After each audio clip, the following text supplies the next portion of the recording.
कराची के बाद लाहौर में भी भत्ताखोरी के वाकयात सामने आने लगे। पंजाब बार कौंसिल के ओहदेदार से 50 लाख रुपए भत्ता मांगने वाला मुलजिम कब से भत्ताखोरी कर रहा था और व्हाट्सएप की मदद से लोगों को कैसे लूट रहा था। उर्दू पॉइंट की वीडियोस देखने के लिए हमारा चैनल सब्सक्राइब कीजिए और बेल के आइकन पर क्लिक कीजिए ताकि आप हमारी तमाम आने वाली वीडियोस से बाखबर रह सकें। अस्सलाम वालेकुम, मैं हूं फराज निज़ाम। लाहौर के थाना सिविल लाइन में मुकदमा नंबर 1021/22 दर्ज हुआ। मुकदमे के मुताबिक पंजाब बार कौंसिल के एक ओहदेदार से 50 लाख रुपए भत्ते का मुतालबा किया गया। तफ्तीश जब थाना सिविल लाइन इन्वेस्टिगेशन पुलिस के पास पहुंची तो तफ्तीश का दायरा कार वसी करते हुए लाहौर के इलाके बदामी बाग से 50 लाख रुपए का मुतालबा करने वाले मुलजिम को गिरफ़्तार कर लिया गया। हम इस वक्त थाना सिविल लाइन के बाहर मौजूद हैं, जहां पर हम पुलिस से जानेंगे कि मुलजिम कौन है और इसके पीछे इसका मकसद क्या था। आइए और चल के पुलिस से जानते हैं।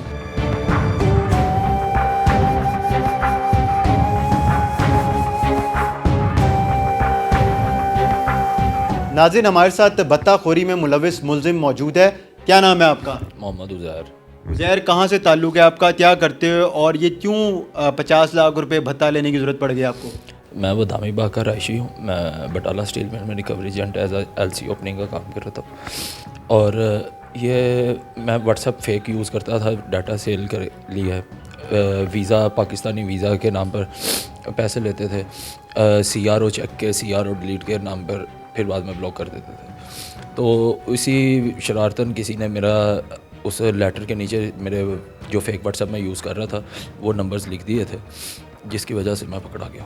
तो इतनी बड़ी शरारत किसी ने कर दी और आपको पता नहीं चला, पुलिस आपको पकड़ के ले आई, कैसे? सर ये कई लोगों के साथ फ्रॉड किया हुआ था। किसने किया था? मैंने। किस किस्म का, किस नौइयत का फ्रॉड किया था? CRO डिलीट के नाम पे पैसे लेके ब्लॉक कर देना। कब से कर रहे थे काम? ये तकरीबन 3 माह से। तो कभी पकड़े नहीं गए इस दौरान? नहीं, फर्स्ट टाइम पकड़ा गया इस तो केस में। अब कितने लोगों के साथ फ्रॉड किया? अनगिनत है। तो कितने पैसे इस दौरान आपने बटोरे? तकरीबन 40-50 हज़ार रुपये। 40-50 हज़ार रुपये। क्या किया उसका? कुछ भी नहीं, सारे आपस में बैठ के नशा करते थे। नशा किस चीज़ का करते थे आप लोग? आइस। आइस का? कब से? तकरीबन 1 साल से। 1 साल से नशा? तो कहाँ से लेते थे आइस?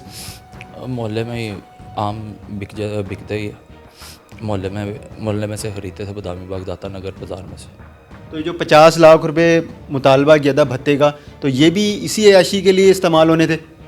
नहीं, ये जिनके साथ फ्रॉड किया है ये उनमें से भी कोई हो सकता है जिसने शरारतन मुझे फंसवाने के लिए। क्यों आपको क्यों फंसवाएंगे? आपका नंबर देंगे, पुलिस आपको पकड़ के लाएगी, आपके घर से कोई पीछे नहीं आया कि जी हमारा बच्चा जो है वो बेगुनाह है, वो इस तरह की हरकत नहीं कर सकता। और आपके बकौल के आप पहले भी लोगों को बेवकूफ़ बना चुके हैं, हज़ारों रुपए बटोर चुके हैं, नशा करते हैं, कैसे शरारत हो गई आपके साथ? पहले 2 बार आए थे घर वाले तो, लेकिन ये शरारत इस किस्म की हो गई कि किसी ने जिसे हमने फ्रॉड किया उसने करवाया है, लेकिन ये मेरे हाथों ना लिखा गया है, ना इस चीज़ का मुझे इल्म है। बाकी मेरे ये जो 3 नंबर इस लेटर के नीचे पाए गए हैं, इन पे मैं व्हाट्सएप यूज़ करता था। इनसे डाटा सेल करने जो डाटा आता था इनके थ्रू आता था, इसी व्हाट्सएप पर आता था। फिर हम इसी व्हाट्सएप पर उसका एड्रेस, CNIC नंबर उसको सेंड कर देते थे। FIR किसी ने चेक करनी होती थी, ID कार्ड नंबर सेंड करता था, ID कार्ड नंबर से उसको FIR का रिकॉर्ड वेरिफिकेशन का वो सेंड कर देते थे। अगर किसी ने कहा कि ये डिलीट करनी है तो उसको ब्लॉक कर देते थे। अच्छा, अगर ये 50 लाख रुपए मिल जाते मिसाल के तौर पे, तो क्या करते? कितने दोस्त थे, कितने में डिवाइड होने थे, कितने दोस्त थे जो नशा करते थे? सर ये मुझे बताकर तो लिखा नहीं था कि आगे 50 लाख कब मिलना है, कब आना है, लेकिन ये जब मुझे पता चला तो पहले मुझे एक दो कॉल्स आई हैं पुलिस की, तो मैंने फेक कॉल समझ कर उनको कहा भाई पकड़ सकते हो तो मुझे पकड़ लो। तो उसके बाद जब मैं पकड़ा गया हूँ तो तब पता चला कि नहीं, ये रियल पुलिस ही थी। अच्छा, आप पहले ये समझ रहे थे कि शायद कोई आपको डरा धमका रहा है, आपसे वैसी पुलिस वाला बन के आपको तंग कर रहा है, सही है? जी बिल्कुल। अच्छा, ये भी बताओ कि कितने आप पे मुकदमात हैं और कितनी बार जेल जा चुके हो? मेरे पे टोटल 4 मुकदमात हैं। पहले दो शराब के हैं, एक 9B का है और एक किराएदारी का, और जेल में तकरीबन एक बार जा चुका हूँ। अच्छा, ये भी बताओ कि आपकी शादी हुई हुई है? शादी हुई है, लैदगी है। पछतावा है कि नहीं अब? जी पछतावा है, बहुत पछतावा है। बहुत माफ़ी चाहता हूँ इसके लिए। किससे माफ़ी चाहते हो? जिन लोगों के साथ फ्रॉड किया और लाहौर पंजाब पुलिस है। तो अगर ये लोग माफ़ ना करें फिर भी इनसे माफ़ी की। नाज़रीन, ये हमारे साथ मुलजिम हैं और इन्होंने अपने जुर्म का इतराफ़ किया है। जो मदई मुकदमा है, हम उनके पास भी जाएंगे और उनसे भी जानेंगे। नाज़रीन, मेरे साथ इस वक्त थाना सिविल लाइन के इन्वेस्टिगेशन इंचार्ज हसन जाहिद मौजूद हैं। इनसे जानते हैं। ये एक मुकदमा हमारे पास थाना सिविल लाइन में दर्ज हुआ था। उसके अंदर ये दहशतगर्दी के दफ़ात के तहत ये पर्चा दर्ज हुआ था। किसी ने, एक नामालूम ने एक ख़त जो है वो पंजाब बार काउंसिल में भिजवाया, जिसकी तहरीर के मुताबिक अगर 50 लाख रुपया भत्ता ना दिया गया तो संगीन नताइज की धमकियाँ दी, और ख़ुद को जो है वो एक कालेदम तंजीम का तरफ से ख़त जो है वो रेफ़र किया गया। और जब ये हमारे पास मुकदमा दर्ज हुआ तो इसकी तफ्तीश शुरू की गई। उसमें टेक्निकलिटी ये काफ़ी ज़्यादा थी कि उसमें व्हाट्सएप नंबर्स का लिखा हुआ था, जो कि बज़ाहिर फ़ेक नंबर महसूस हो रहे थे। जब उनकी तस्दीक की गई तो वो ऐसे ही पाया गया कि वो नंबर किसी और के नाम पे हैं और चलाक उनको कोई और रहा है। तो वो एक बड़ा चैलेंजिंग टास्क था कि हम उन नंबर्स को किस तरह ट्रेस करें। लेकिन हमारे हाई अप्स ने इसमें बहुत ज़्यादा हमें रिसोर्स प्रोवाइड किए, हमें हेल्प आउट किया और गाइड किया, तो जिसकी वजह से ये हम इसको इस मुलज़म तक पहुंच चुके हैं और इसको अल्हम्दुलिल्लाह गिरफ़्तार कर लिया। ये मुलज़म जो है इसका लाहौर से ताल्लुक़ है और ये जो अपना अमूमी पेशा जो ये अपनाया हुआ है इसने, ये ब्लैकमेलिंग और फ्रॉड का काम करता है।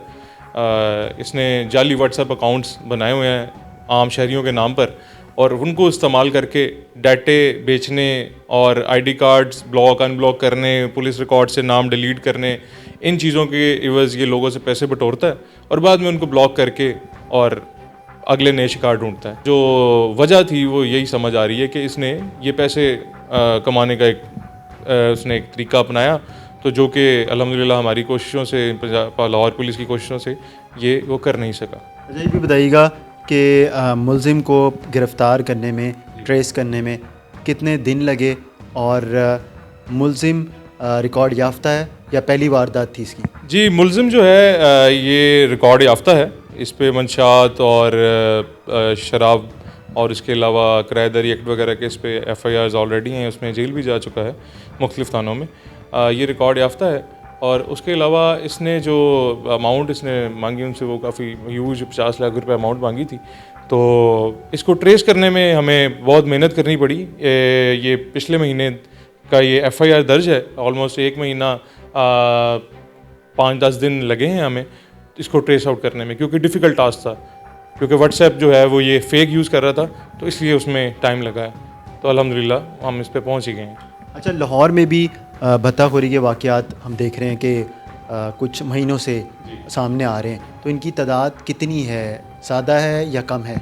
जी, एज़ कम्पेयर टू पाकिस्तान अगर हम लाहौर की बात करें तो यहाँ पर भत्ताखोरी के वाक़यात उस तरह नहीं है, ना ही हो रहे हैं, और बहुत कम जो है ना वाक़यात होते हैं। उसमें CCP साहब लाहौर की जो पॉलिसी है बदमाशों के ख़िलाफ़, वो इसमें काफ़ी रोल अदा करती है कि उन्होंने इस चीज़ पे बहुत सख्त पॉलिसी है, उनके खिलाफ बड़ा एक्शन होता है। तो इस तरह के वाक़यात बहुत थोड़े हैं।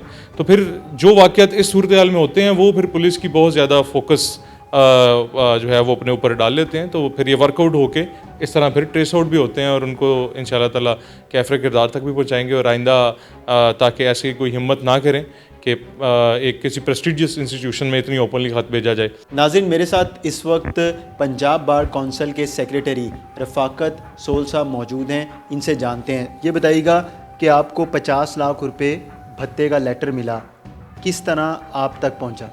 हुआ ऐसे कि 1 माह कबल मैं अपने ऑफिस में बैठा काम कर रहा था, तो हमारा रिसेप्शनिस्ट बाहर से वो लेटर एक लेके आया मेरे पास कि सर ये आपका लेटर है।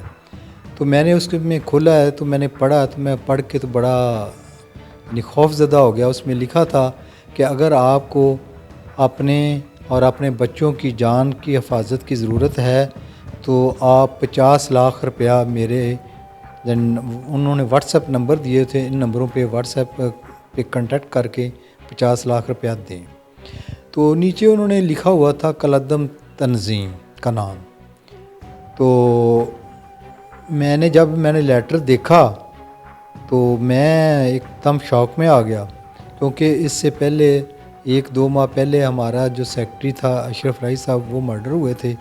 तो हमें उसकी वजह से भी बहुत ज़्यादा परेशानी थी, और ऊपर से ये लेटर आया तो हमारे ऑफिस में एक अजीब सी कैफियत तारी होगी। मैंने अपने वाइस चेयरमैन और चेयरमैन एग्जेक्टिव उनसे रब्ता किया।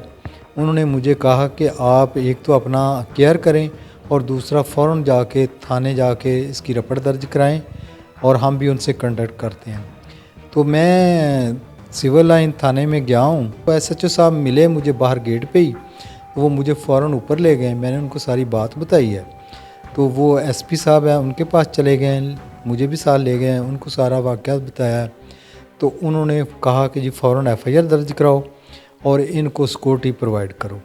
मुझे उसी वक्त ही उन्होंने एक गार्ड दे दिया है। 3-4 दिन पहले ये पता चला है कि वो जी मुलज़म पकड़ा गया है, तो मुझे उन्होंने बुलाया है। मेरा उससे कोई ज़ाती तल्लक नहीं, ना कोई मेरी दुश्मनी है। वो पता चला है कि जी वो को हाइकर ब्लैक मेलर टाइप बंदा था, उसका कोई किसी तंजीम के साथ कोई तल्लक नहीं है। वो इंडिपेंडेंट एक ग्रुप है जो लोगों को ब्लैकमेल करके तो ऐसे भत्ता वगैरह वसूल करता है, मुख्तलिफ़ तरह के हीले बहाने करके वो पैसे लूटते हैं। तो ये नहीं समझते आप कि किसी आपके करीबी किसी जानने वाले ने ना ये काम करवाया हो आपसे पैसे लेने के लिए? नहीं, मेरा नहीं ख्याल है कि कोई मेरे जानने वाला उसमें आया है। मुझे आज एक वो जो सब इंस्पेक्टर हैं उनकी तरफ से तस्वीर मिली है एक लायर की, उस पे हम देखते हैं कि क्या कौन है कौन नहीं, उस पे हम वर्क करते हैं। तो मैं भी कोई ऐसा लिंक वाला बंदा निकला है। फ़िलहाल अभी तक मेरे सामने कोई ऐसी इन्वेस्टिगेशन में कोई ऐसी चीज़ नहीं आई कि मेरा कोई तल्लक वाला उसमें रिलेटेड हो। तो ये जब आपको लेटर मिला उसके बाद जाहिर सी बात है आपकी फैमिली भी है, तो कितनी परेशानी का सामना रहा? बहुत ज़्यादा परेशानी का। मेरे बच्चे आने, मैंने उसी वक्त ही अपने बच्चों को कहा कि आते जाते अपने रास्ता चेंज करें, अपने हुलिया चेंज करके निकलें। तो वो ठीक है, केयर कर रहा हूँ, मैं भी सुबह आता हूँ। बाकी अब रूटीन के मैटर जो है वो तो चलने ही होते हैं, तो सारा छोड़ा तो नहीं जाता ना, सब कुछ छोड़ के घर बैठा जाता है। बहरहाल ठीक चल रहा है मामला, मैं भी आ रहा हूँ जा रहा हूँ। तो बाकी अल्लाह वारिस है, ये जान तो अल्लाह ताला की अमानत है, जब आ गया टाइम तो नहीं रोका जा सकता। रकम तो बहुत ज़्यादा मांगी थी, 50 लाख रुपए।